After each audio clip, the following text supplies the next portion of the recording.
I'm Janice Wald from Mostly Blogging, and this is my dog Hallie.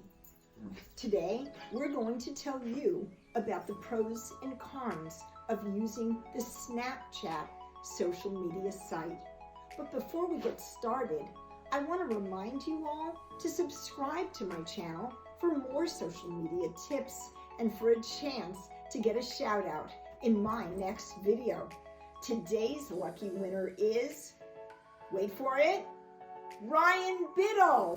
Congratulations, Ryan, and thank you for subscribing to my YouTube channel. Let's get started.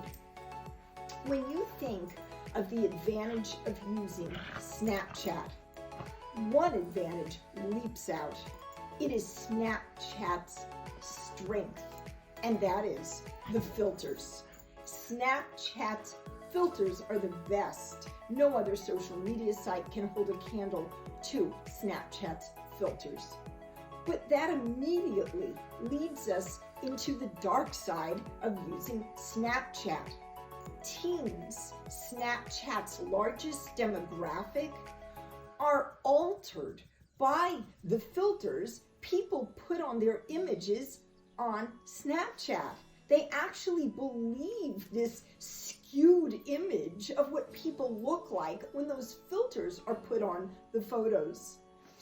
This has been such a problem for teen mental health that sites like Facebook and Instagram have tried to take actions to improve the downside of mental health adversity on teens. But Snapchat does nothing.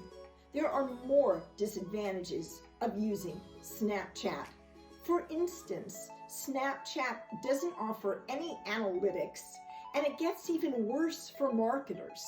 The videos are only 10 seconds long.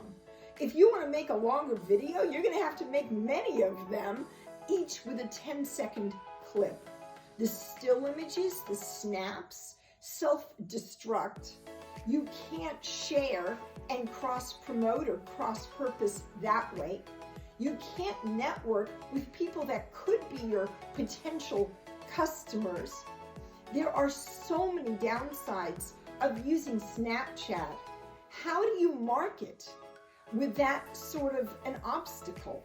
And if you try, though I haven't priced it, I hear marketing on Snapchat is really expensive. So I'm Janice Wald over at Mostly Blogging. We tell marketers how to level up their game and use social media to promote. But guys, I gotta tell you, don't look towards Snapchat. There are other sites where you will have more success. So, sorry to say, Snapchat gets thumbs down from this reviewer. Once again, this is Janice Wald from Mostly Blogging. Thank you for listening.